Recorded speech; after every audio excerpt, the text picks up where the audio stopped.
Blessings. This is one I'm going to have to dig deep on. This is a very, very meaningful subject to me. This is a very, very meaningful talk. This is kind of where we get to the meat and bones. This is a process for me. I'm learning. I'm getting used to hearing myself on the camera, but it's a really important message I want to convey. And this video speaks to who and what this channel is for, and who and what the Dorian Report is really for. I come off the top, I come from the heart, and that's what I'm going to try to do right here. And I hope I'm really able to get my point across and convey. I'm not going to say teach, because we teach each other, but convey some of the points and some of the experiences I've had in a correct and sincere way, and remove my ego from the equation. And this is going to be good as the enemy of great. And that's a multifaceted thing. When we talk about good being the enemy of great, what do we mean? Well, let's look at self first, because the only thing we can truly know is the self. That's heavy. And that's something we're going to build on. But the only thing you can truly know is yourself. The only thing you can really know in this world is how you feel. So this is for those who strive to be the best that they can be, or those who strive to be better. When you strive, you make good your enemy, and you strive towards great.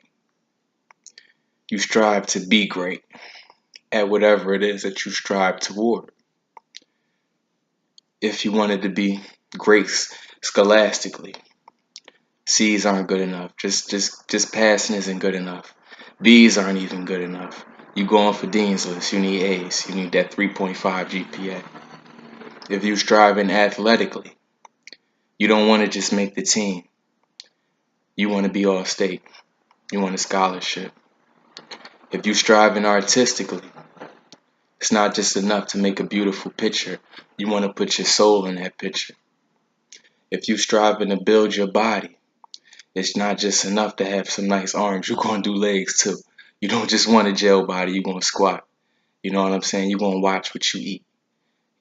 People might tell you, like, I'm going to be honest with you. People tell me, you in great shape. I look at it like, nah, it's not good enough.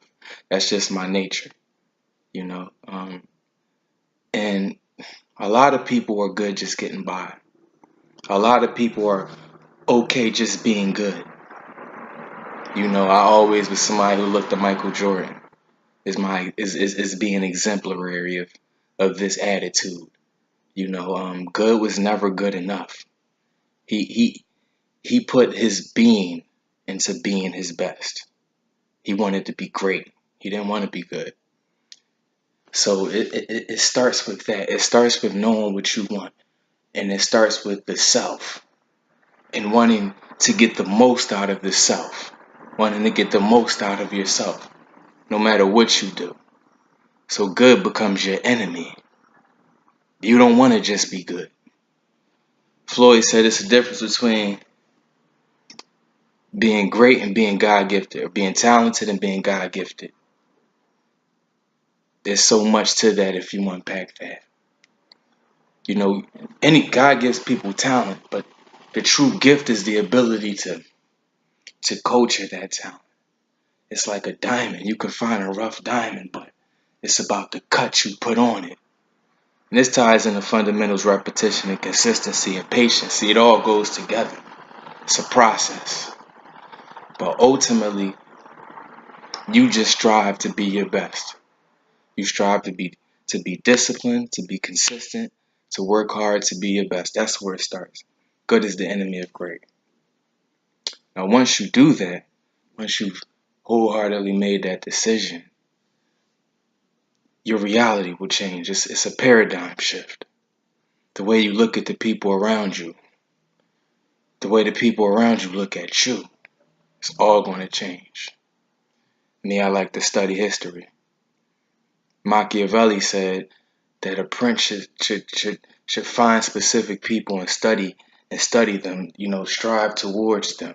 He gave specific historical examples of people who studied other people, because great men stand on the shoulders of giants, and you should try to imitate their victories and avoid their failures, avoid their losses.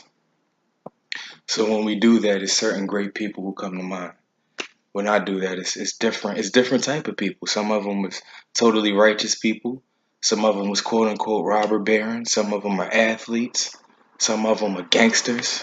You know, all different walks of life. We think about the Nikola Teslas. We look at somebody like Jesus Christ or Isa, as Muslims call him, or Yahshua. You know, we look at people like Moses. We look at people like Elon Musk, Bill Gates, and we try to draw conclusions from their lives. So when we talk about good is the enemy of great, it starts with self. It's when it is no cheat days. It's when it is no days off. It's when you banked $5,000 this week, but you're not going out popping bottles because you truly understand what it takes to get to an M. And to truly get to an M, you got to treat that like it's nothing. Wham. So once you do that, then you don't accept anything other than people's best. You want to get you accept only the best out of yourself and only the best out of everybody you're around. Just the act of only accepting the best out of yourself, most people are going to look at you like, oh, he think he better than everybody. She thinks she's better than everybody. They think they're better than everybody. They're going to look at you like you stuck up sometimes. A lot of the time, you will alienate yourself to the people around you. Now we go to the historical examples. One of my favorite stories is that of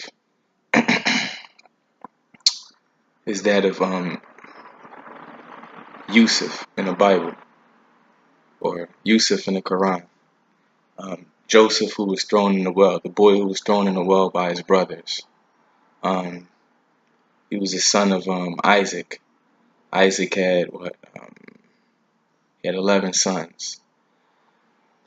Joseph had a dream. He went to his father and he told his father the dream. Joseph was a dreamer. He was blessed with the ability to interpret dreams, amongst other blessings. And I'm not going to get too much into this story, but I remember when I was young, I had somebody kind of reference this story, and they kind of tried to put me on game. Now, Joseph, he told his father, "Father, I had a dream. I seen the sun, the moon, the stars, and the planet. The sun, the moon, and the planets, and they were prostrating towards me." He told his son, "You've been blessed with the prophethood. Don't tell anybody, not even your brothers." Long story short, he told his brothers. His own brothers were jealous of him. They threw him in a well, and basically he was forced into slavery after that. It's a very good story. I would advise anybody to read it. But the point of this story is, especially if you look at it, his brothers were good. He was great. So he became their enemy. You see Caesar, you see Judas. Excuse me, you see Caesar, you see Brutus, you see Jesus, you see Judas. See, success is like a suicide, to quote Jay-Z.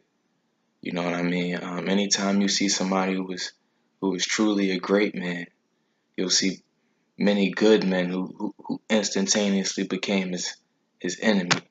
Many esteemed men, many successful men, many popular men, many powerful men, many strong men who became that great man's enemy, that great woman's enemy, if you will.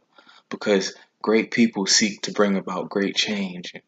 Great change is threatening to those who are in power or who benefit from current structures or systems or whatever have you, or just those who meet the status quo or who are lackadaisical. It's a threat to everybody when you truly seek to be great, when you truly seek the best out of yourself, when you become a self-actualized person. You look at somebody like Michael Jordan, he's the reason a lot of people didn't win championships.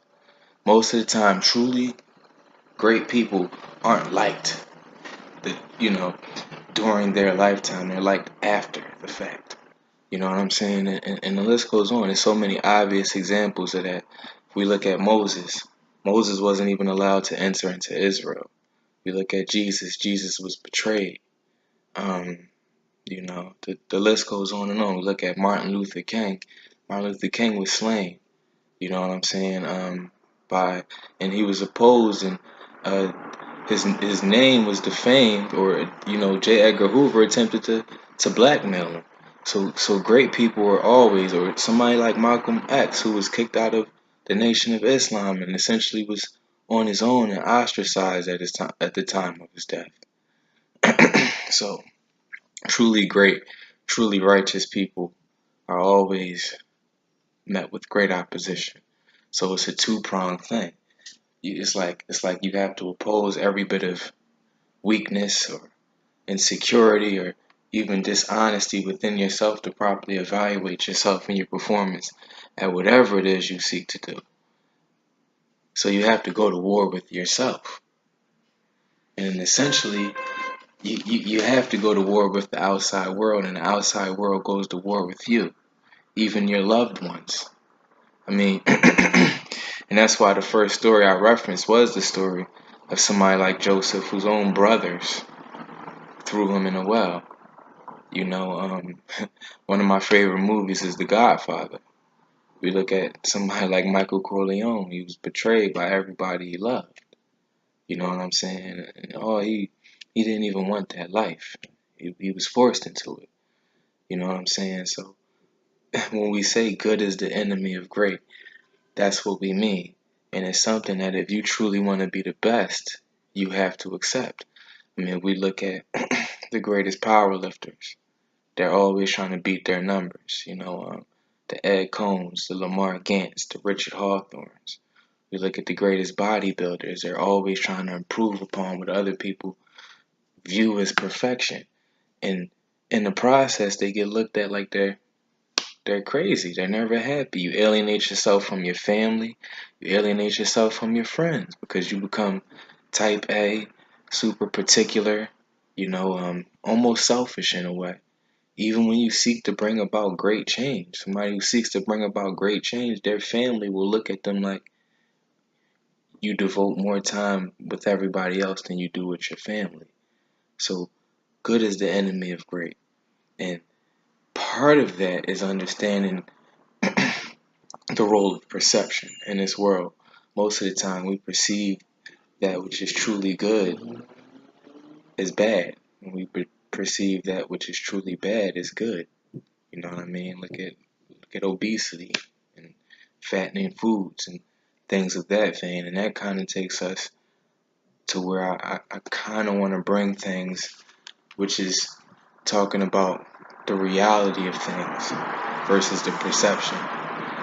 Why they used to say, believe none of what you hear and half of what you see. And why today we might not even be able to do that. One great example of that is, in my opinion, one of the greatest frauds perpetuated on the American public at large. You know what I mean? Tantamount to, subprime mortgages, or a Ponzi scheme, which is college. Which is the college Ponzi scheme, or multi-level marketing scheme. And that's a video we'll touch on, and we'll try to get into perception versus reality in that. So I hope this video is received and understood. This whole concept of good is the enemy of great, and how it applies to self, and it applies to the outside world.